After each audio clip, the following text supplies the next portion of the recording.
కాలం అమృత స్వరూపమని, దైవ స్వరూపమని చెప్తారు. మరి అలాంటప్పుడు దుర్ముహూర్తాలు, రాహుకాలాలు, భజ్యాలు అని ఈ కాలంలోని ఎటువంటి మంచి పనులు చేయకూడదని అంటారు. ఎందుకని? కాలం అమృతమయం, అమృత స్వరూపం అని కూడా వేదంలో మాట వస్తుంది. మరి ఆ కాలంలో ఎప్పుడూ మనకు ఆకలి వేస్తుందా? వెయ్యదు. ఎప్పుడూ మనం నిద్రపోగలుగుతామా? కుదరదు. ఎప్పుడూ మనం మాట్లాడుతూనే ఉండగలుగుతామా? వీలు కాదే. ఎప్పుడూ పని చేస్తూనే ఉంటామా? అలసిపోతాం. ఎప్పుడూ చదువుతూనే ఉంటామా? కాసేపు పక్కన పెట్టేస్తాం. అంటే ఒకే పనిని ఎప్పుడూ అలాగే చేస్తూ ఉండం.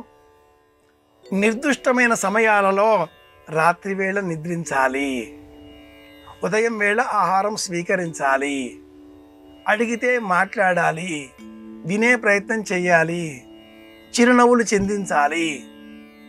ఇలా ఆయా కాలాలలో ఆయా ధర్మాలను శరీరం ఎలా పాటిస్తుంటుందో అలాగే మనం చేసేటటువంటి పనులకు కూడా నిర్ణీతమైన వేళలు శాస్త్రం నిర్ణయించింది.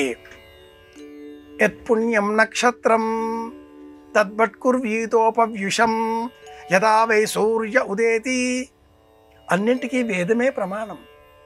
పగటి కాలంలో నక్షత్రాలు కనిపించవు, కానీ నక్షత్రాల కదలికల కారణంగా వచ్చే మార్పులను గుర్తించిన ఈ శాస్త్రం ఏ సమయంలో ఎలా మాట్లాడాలి, ఇది రాహుకాలం, ప్రయాణాలు చేయరాదు, కూర్చుందాం.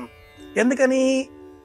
భూమికి సంబంధించిన ఈ రాహుకేతువులు ఛాయాగ్రహాలు లేవు, కానీ భూమి చేసేటటువంటి సంచారం, సూర్యుని చుట్టూ ఉండే ఆ వృత్తం పైన చంద్ర సంచారం కూడా ఒకానొక ఖండన బిందువుగా, రెండు ఊహాజనిత రేఖలే ఖండించే కారణంగా ఒక నీడ ఏర్పడుతుంది.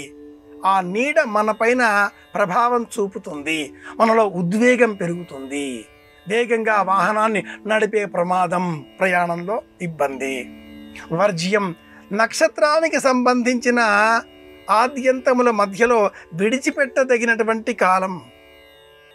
అలాంటి ఆ కాలాన్ని గుర్తించి వర్జ్యం మౌనంగా ఉందాం. రాహుకాలం ప్రయాణం చేయడం మానేద్దాం. గుళిక కాలం ఎవరితో కూడా వాదోపవాదాలు చేయకుండా ఉందాం. యమఘంటికా కాలం ఏది పెడితే అది లోపలికి వెయ్యకుండా ఉందాం. ఇవన్నీ తెలుసుకొని ఈ ప్రకారంగా జీవితాన్ని గడిపితే ఇప్పుడే వైకుంఠానికి వెళ్ళిపోతామా ఏమో. కనుక శాస్త్రం మళ్ళీ తెలుసుకోండి, కానీ వీటిలో వర్జ్యాన్ని పాటించండి. ఏదో ఒకదాన్ని మాత్రమే పాటించండి, జ్ఞానం పెంచుకోండి అనే వివరణ కూడా తెలియజేసింది. కాలం ఎప్పుడూ ఒకే విధంగా ఉండదు. ఉదయించే సూర్యుని కాంతి వేరు, అపరాహ్న సమయంలో ఉండే కాంతి వేరు, ప్రదోష సమయంలో ఉండే సూర్యకాంతి వేరు. అంతెందుకమ్మాయి, ఒక వ్యక్తి మాట్లాడే సమయంలో ఉదయం, మధ్యాహ్నం, సాయంత్రం ఒకే విధంగా మాట్లాడతాడా? ఇది కాలం. అదే వ్యక్తి ఇంట్లో ఉండే అందరితో ఒకే విధంగా మాట్లాడతాడా? అది వ్యక్తులకు సంబంధించిన విషయం. అదే వ్యక్తి భిన్న భిన్న సందర్భాలలో, భిన్న భిన్న రూపాలలో మాట్లాడడం గమనిస్తాం కదా.